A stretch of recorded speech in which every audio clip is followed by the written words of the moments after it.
Good morning students, welcome to Little Angels Academy and this is your class 9 science and chapter number 1st, part number 4. I am your teacher Mayank Solanki and today we will try to finish this chapter with this diagram and some theory also. So look at this diagram very carefully. So this is solid state, this is liquid state and this is gaseous state. Before that I want to say that in the previous chapter we have cleared the latent heat of fusion and melting etc. So no melting, not the melting, but we have cleared latent heat, kinetic energy etc. ये सब चीजें हमने clear कर ली थी. So उसके बाद हम state हो गई थी कि solid state, liquid state and gas states होती हैं. तो क्या ये स्टेट्स चेंज भी हो सकती है? सो इन सब चीज़ों को हम देखेंगे कि कोई मैटर एक सॉलिड स्टेट में है, कोई मैटर लिक्विड स्टेट में है, कोई मैटर क्या है गैसेस स्टेट में है. सो क्या ये चेंज हो सकते हैं?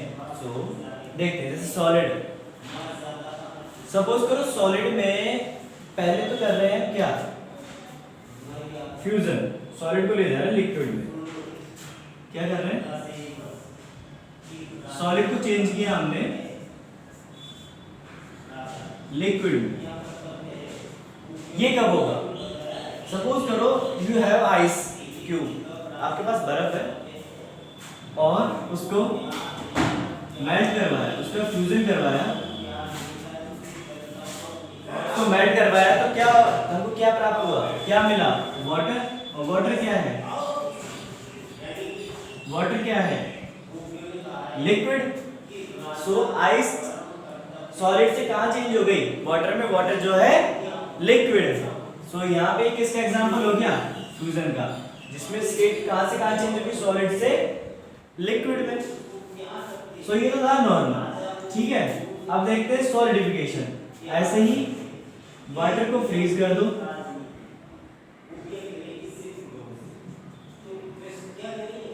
वाटर को फ्रीज कर दो, क्या बन जाएगा? आइस बन जाएगा. तो यहाँ पे क्या था? लिक्विड और यहाँ पे सॉलिड. अब ये सब होता कैसे है? ये दोनों काम हुए हैं इनके फ्रीजिंग पॉइंट और मेल्टिंग पॉइंट पर, जो कि दोनों का एक ही था, 0 डिग्री. दोनों का क्या था? 0 डिग्री की बर्फ जमती कितने पे है? अगर टेम्परेचर घटते हुए जा रहा है तो 0 डिग्री जाने पर क्या हो जाएगा? उसकी जो वो है वाटर किसमें कन्वर्ट हो जाएगा? आइस में. और अगर माइनस में था टेम्परेचर, जैसे 0 डिग्री पर पहुंचा, यहाँ पर आता है, यहाँ पर आता है, यहाँ पर आता है, यहाँ भी आइस में था, और जैसे 0 पर पहुंचा, अभी क्या कर देगा? स्टार्ट कर देगा पिघलना. क्या स्टार्ट कर देगा? पिघलना. सो फ्रीजिंग एंड मेल्टिंग एक ही पॉइंट पे होता है. बस आपको क्या करना है? इसको कूल डाउन करना है और थोड़ी हीट देनी है. इसकी स्टेट चेंज करने के लिए थोड़ी हीट देनी है, फिर थोड़ा और कूल डाउन करना है. सो क्या कर देगा? अपनी स्टेट को चेंज कर लेगा.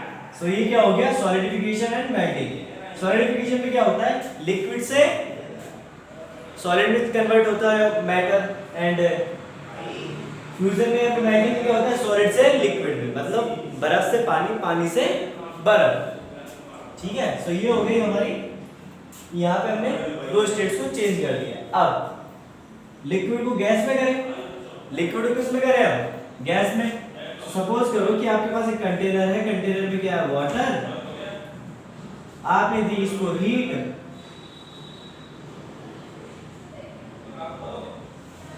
आपने दी इसको हीट, और टेम्परेचर जैसे 100 डिग्री सेल्सियस होगा इसके सरफेस का. कहाँ का टेम्परेचर? सरफेस टेम्परेचर जैसे 100 डिग्री सेल्सियस होगा तो इसकी काइनेटिक एनर्जी क्या हो जाएगी? बढ़ जाएगी. इसके पार्टिकल्स की काइनेटिक एनर्जी क्या हो जाएगी? बढ़ जाएगी. और काइनेटिक एनर्जी बढ़ने की वजह से इनका अट्रैक्शन फोर्स है उसमें भी क्या आ जाएगा? चेंजेस आ जाएंगे. और ये बॉन्ड्स को तोड़ के कहाँ उड़ने लगेंगे? ये बहुत ही क्या हो जाएंगे? हल्के हो जाएंगे, बॉन्ड्स टूट जाएंगे और पार्टिकल्स कहाँ मूव करेंगे? ऊपर. अब यहाँ क्या था? यहाँ था लिक्विड स्टेट, यहाँ वाटर किसमें था? लिक्विड स्टेट पर. यहाँ किसमें है? गैसियस स्टेट्स में. So by the vaporisation we can change the form of liquid into gases, but on 100 degree Celsius. किसके लिए? वाटर के लिए. वाटर के लिए कितना? 100 डिग्री सेल्सियस. कितना? 100 डिग्री सेल्सियस. और अलग अलग ऑब्जेक्ट्स का जो ये वेपराइजेशन जो बॉइलिंग पॉइंट होता है वो अलग अलग होता है, ठीक है। सो 100 डिग्री सेल्सियस पे क्या होगा, वेपर में चेंज होगा, किसमें, वेपराइजेशन जो हम करवा रहे हैं। अब उसके बाद है कंडेंसेशन। क्या है, कंडेंसेशन। सो कंडेंसेशन तो आपने लास्ट में पढ़ा था, लास्ट ईयर में। उसमें क्या था कि जैसे ही पानी इवापोरेट होके आसमान में बादलों में जाता है, सो वहाँ पे ठंड होने की वजह से, वहाँ पे टेम्परेचर कूल होने की वजह से और प्रेशर होने की वजह से वो किस में कन्वर्ट हो जाता है, वापस वाटर ड्रॉप में, रेन ड्रॉप में कन्वर्ट हो जाता है। So by the pressure,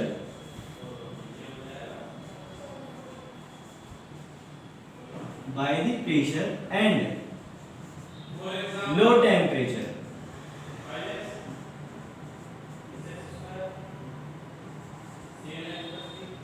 temperature भी कैसे रखना पड़ेगा, लो ही रखना पड़ेगा, जिससे क्या है मॉलिक्यूल्स की काइनेटिक एनर्जी ना बढ़े। काइनेटिक एनर्जी नहीं बढ़ेगी तो वो ज्यादा इधर उधर नहीं भागेंगे और क्या होगा, जो वर्क हम करवाना चाहते हैं उस गैस के ऊपर वो कंप्लीट हो सकेगा। So by the pressure and low temperature gases are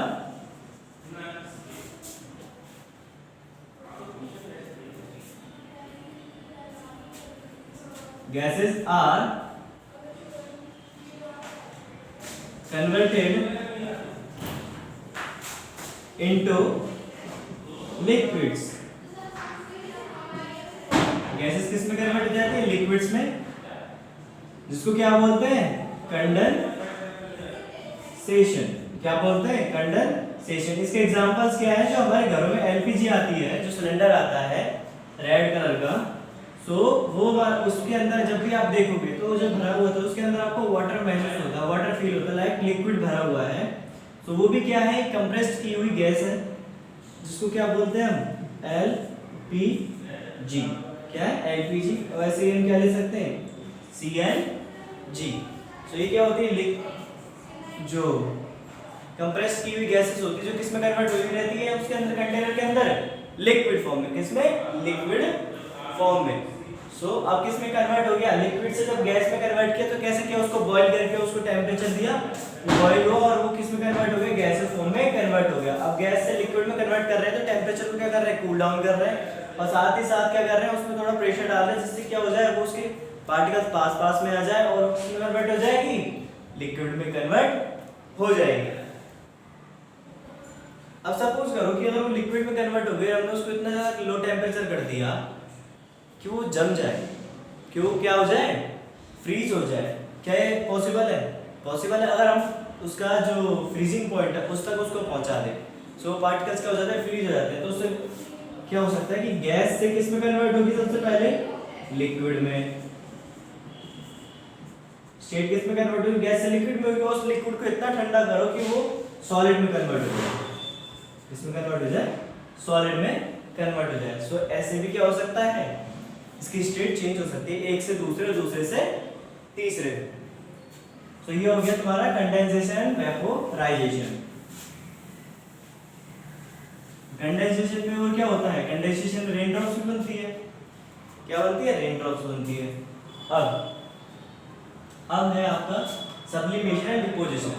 sublimation में क्या होता है कि कोई भी सॉलिड डायरेक्टली किस में कन्वर्ट होता है, बिना लिक्विड में कन्वर्ट हुए वो डायरेक्टली गैस फॉर्म में कन्वर्ट होता है। सो ऐसा कब होता है, कभी आपने कपूर जलाई घर में, जैसे कपूर को जलाया जाता है तो बिना किसी लिक्विड को छोड़े वो डायरेक्ट किस में कन्वर्ट होती है, वो कन्वर्ट होती है डायरेक्ट गैस में। इसमें कन्वर्ट होती है, जैसे सपोज करो कि ये कंटेनर है, इसमें आपने कपूर को जलाया, ऊपर एक प्लेट, जैसे ही कपूर जलेगी, है ना, तो ये कपूर यहाँ जाके जल जाएगी, जम जाएगी। जो कपूर क्या बोलते हैं, नैप्थलीन बॉल। नैप्थलीन बॉल फिर गैस में कन्वर्ट हुई, यहाँ जाके जम जाएगी, वापस किस में कन्वर्ट हो जाएगी, सॉलिड में कन्वर्ट हो जाएगी। बट फर्स्टली हम ये देखते हैं कि सॉलिड से डायरेक्ट किस में कन्वर्ट हुई है, ये सॉलिड से डायरेक्ट कन्वर्ट हुई है गैस में। सो इसको क्या बोलते हैं, सब्लिमेशन। क्या बोलते हैं, सब्लिमेशन। इसका एग्जांपल हो गया एक तो नैप्थलीन बॉल और एक हो गया dry CO2, solid CO2 sorry. Sublimation इसका एग्जांपल हो गए एक तो सॉलिड CO2 एंड एक नैप्थलीन बॉल, मतलब कपूरी गोली एटसेट्रा। अब सॉलिड CO2 क्या होता है, जो ड्राई आइस होती है, dry ice is called sorry solid CO2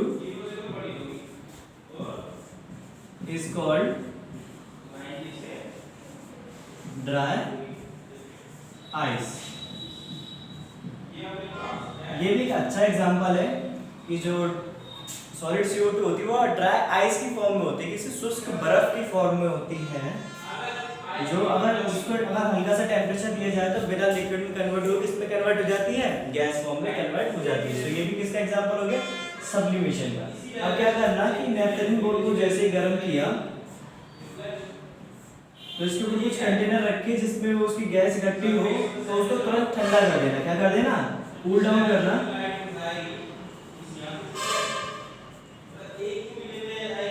cool down the gas. अब उस गैस को जैसे कूल डाउन करोगे आप उस कंटेनर में से, जैसे ही कूल डाउन करोगे तो वापस किस में कन्वर्ट हो जाएगी, डायरेक्टली सॉलिड में कन्वर्ट हो जाएगी। और सॉलिड में कन्वर्ट होने से क्या होगा, gas to solid, and the process is called deposition. क्या कहलाएगी प्रोसेस, डिपोजिशन कहलाएगा। सो गैस से सीधा सॉलिड, इस प्रोसेस को क्या बोलते हैं, डिपोजिशन। क्या बोलते हैं, डिपोजिशन। सो इसके एग्जांपल हो जाएंगे गैस ऑफ नैप्थलीन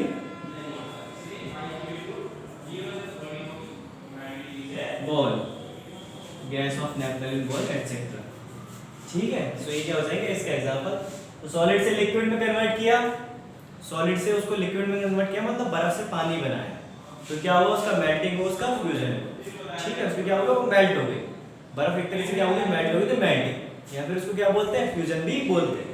और अगर लिक्विड से सॉलिड में कन्वर्ट हुआ, तो लिक्विड से अगर सॉलिड में कन्वर्ट हो रहा है तो क्या हो रहा है कि उसका सॉलिडिफिकेशन हो रहा है। क्या हो रहा है, सॉलिडिफिकेशन। क्या हो रहा है, सॉलिडिफिकेशन। सो सॉलिडिफिकेशन बोल देंगे और फ्रीजिंग भी बोल सकते हैं, क्योंकि हम क्या करते हैं, उसमें फ्रीज करते हैं, जिससे क्या होता है, उसके पार्टिकल्स वहीं स्टे हो जाते हैं। एंड लिक्विड से जब गैस में कन्वर्ट करेंगे उसको बॉईल करेंगे और वो क्या हो जाएगा, वेपराइजेशन। तो वहां पे क्या हो जाएगा, वेपराइजेशन। वेपराइजेशन में एक शर्त क्या है, उसका टेंपरेचर कितना होना चाहिए, सरफेस का 100 डिग्री सेल्सियस। और गैस से लिक्विड में कन्वर्ट करेंगे तो कंडेंसेशन, जैसे कि कहाँ होता है, रेन ड्रॉप्स में होता है। ठीक है, और ये है सॉलिड से गैस। सॉलिड से जब गैस में कन्वर्ट करेंगे तो क्या करेंगे, सब्लिमेशन। क्या बोलते हैं उसको हिंदी में, उर्दू पालन, है ना, सब्लिमेशन करवाएंगे। इसमें नैप्थलीन बॉल डायरेक्टली किस में कन्वर्ट हो जाएगी, गैस में। और जब गैस को वापस डिपोजिशन करवाएंगे तो किस में कन्वर्ट हो जाएगी, सॉलिड में। सो हमने ये चेंज ऑफ स्टेट सब पढ़ लिया है। अब देखते हैं इवोपरेशन। अब इवेपोरेशन और वेपोराइजेशन थोड़ी अलग अलग चीजें। क्या है, थोड़ी अलग अलग चीजें। जैसे ये वाटर है, ये सन है, इसकी हीट पड़ रही है वैसी। अब ये बताओ, कभी भी आपने वाटर को, जैसे आपके आसपास में नदी नालों का जो पानी है, जो भी रिजर्वायर है आपके आसपास में और एक्सेट्रा है, कभी आपने उसके पानी को उबलते हुए देखा है कि धूप पड़ रही है, पानी उबल रहा है बहुत तेज? क्योंकि जब तक पानी उबलेगा नहीं, 100 डिग्री सेल्सियस पर पानी क्या करने लग जाता है, बॉईल करने लग जाता है। 100 डिग्री सेल्सियस पर बॉईल करने लग जाता है वाटर। पर यहाँ पे क्या कभी वाटर बॉईल हुआ है कि वाटर बॉईल हो रहा है और उसमें से वेपोराइजेशन हो रहा है, इवेपोरेशन जो है हो रहा है? ऐसा नहीं होता। तो यहाँ क्या कंडीशन होती है कि before 100 degree Celsius, before the boiling point, water converts into gaseous state। जो वाटर है वो किसमें कन्वर्ट हो जाता है, गैसियस स्टेट में कन्वर्ट हो जाता है। किससे पहले, बॉइलिंग पॉइंट से पहले। सो ये होता है इवेपोरेशन। इसमें क्या कंडीशन होती है कि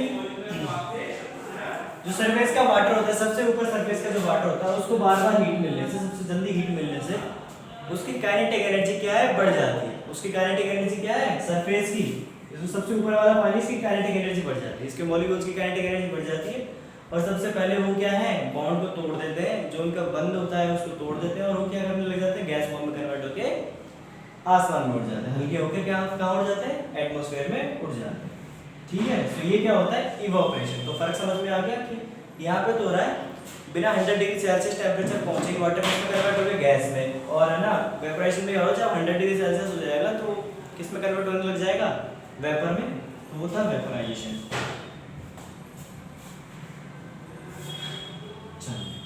अब इतना समझ में आया। अब इसके बाद है कि फैक्टर्स क्या क्या हैं जो इवोपरेशन को कंप्लीट करवाते हैं। अब जैसे आप कपड़े सुखा रहे हो तो उसमें भी क्या हो रहा है, उसका भी पानी है जो भाप बन के, वाष्प बन के, वेपर बन के उड़ जाता है। कहाँ पे, एटमॉस्फेयर में उड़ जाता है। उस एटमॉस्फेयर में उड़ने के लिए उसको क्या क्या चाहिए, क्या कंडीशन चाहिए। एक तो आप कपड़ों को है ना इकट्ठा करके सुखाओ, उनको इकट्ठा कर दिया एक जगह और फिर सुखाया, या फिर उनको खोल के सुखाओ, तो कौन सा कपड़ा जल्दी सूखेगा, अफकोर्स जो खोल के सुखाओगे वो वाला कपड़ा जल्दी सूखेगा। उसके बाद में सपोज करो कि हवा एक तो बहुत धीरे है, हवा क्या है, बहुत धीरे है, और धूप नहीं है। हवा धीरे है, धूप है नहीं, सनलाइट है नहीं, तो क्या कपड़ा जल्दी सूखेगा, नहीं सूखेगा। अगर हवा चल जाए साथ में, तो कई बार हम क्या करते हैं घर पे, अगर हमको सुबह कहीं जल्दी जाना होता है तो शाम को जो कपड़े धोते हैं तो उनको हम पंखे की हवा में या फिर कूलर की हवा में सुखा देते हैं, जिससे विंड स्पीड के साथ में क्या है, वो जल्दी सूख जाए। तो विंड स्पीड भी क्या करती है, इवोपरेशन को बढ़ा देती है। क्या कर देती है, इवोपरेशन को बढ़ा देती है। अब इसके बाद है हमारा ह्यूमिडिटी, मतलब नमी। अगर जैसे धुंध बढ़ रही है आसपास में, हमारे फॉग है, if fog is in surrounding of us, तो कपड़े जल्दी सूखेंगे या फिर टाइम लेंगे थोड़ा। तो ऑफ कोर्स कपड़े टाइम सूखने में टाइम लेंगे, क्योंकि फॉग होने की वजह से आसपास के वातावरण में जो आसपास का एरिया है उसमें क्या होगी, नमी होगी। इसकी वजह से कपड़े थोड़ी धीरे से सूखेंगे, इसमें इवोपरेशन क्या होगा, थोड़ा धीरे होगा। सो ये हो गया ह्यूमिडिटी। अब इसके बाद है टेम्परेचर। जब सनलाइट ज़्यादा है तब जल्दी कपड़े सूखते हैं, तब इवोपरेशन कब जल्दी कंप्लीट होता है, या फिर धीरे, क्योंकि जब हीट ज़्यादा होती है तो क्या होता है, उसके वाटर मॉलिक्यूल जल्दी वेपोराइज होते हैं, जल्दी वेपोराइज होते हैं, उसकी वजह से इवोपरेशन भी क्या होता है, जल्दी कंप्लीट होता है। तो factors that affect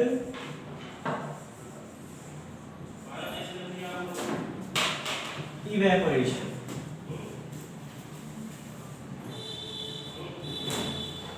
Factors that affect evaporation. So first हो गया कौन सा, जैसे ह्यूमिडिटी, ह्यूमिडिटी इंक्रीजेस। अगर ह्यूमिडिटी इंक्रीज होती है तो इवोपरेशन डिक्रीजेस। इवोपरेशन क्या हो रहा था, घट रहा था।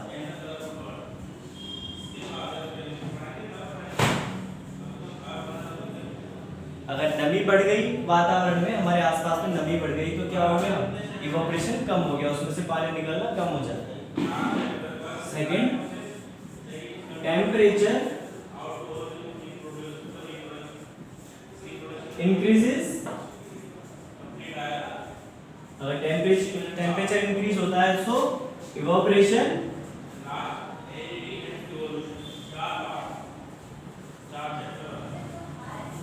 भी क्या होता है, इंक्रीज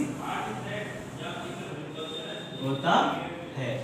अगर टेम्परेचर बढ़ा तो इवोपरेशन भी क्या हो जाएगा, बढ़ जाएगा। थर्ड है विंड स्पीड।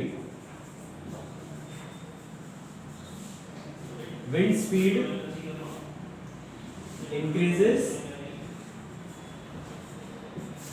so evaporation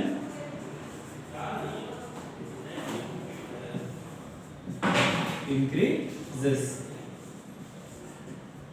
और फोर्थ क्या था हमारा, फोर्थ था area. Surface area increases, evaporation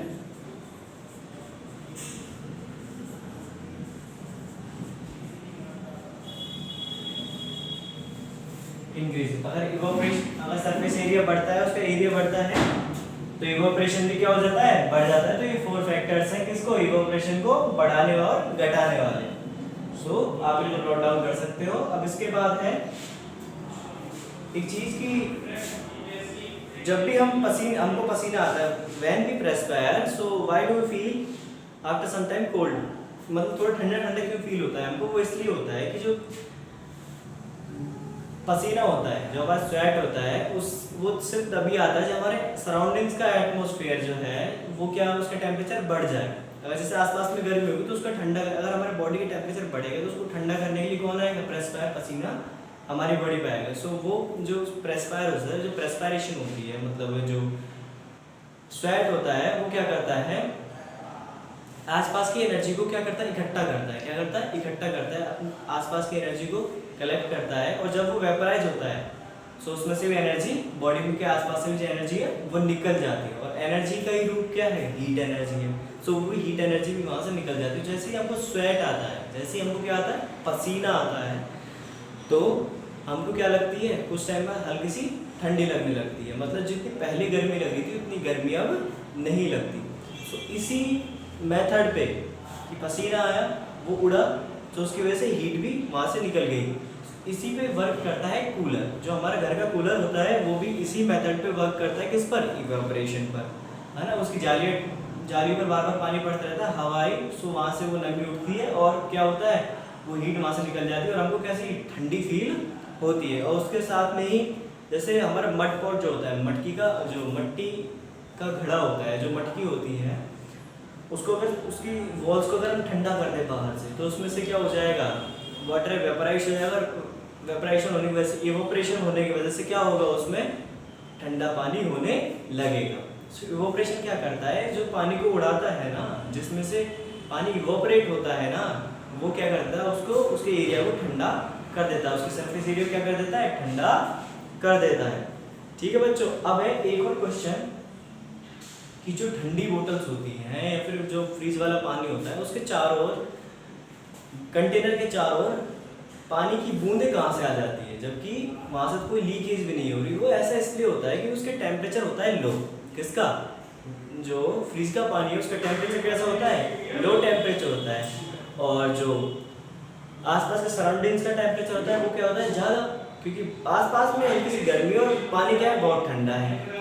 सो क्या करता है कि हीट एनर्जी तो है सराउंडिंग्स में है और लो एनर्जी क्या है उसके अंदर। सो वो हीट एनर्जी लेता है बाहर से। सो एनर्जी डिफरेंस होता है कहाँ, बाहर क्या है, थोड़ी हल्की हीट एनर्जी है और अंदर क्या है, वो ठंडा है पानी। सो क्या करता है, अपने आसपास की जो वाटर वेपर होती है, अपने आसपास की जो गैसेज होती है, उसका टेम्परेचर कर देता है लो, और वो उसको उनको किस में कन्वर्ट कर देता है, वाटर में कन्वर्ट कर देता है।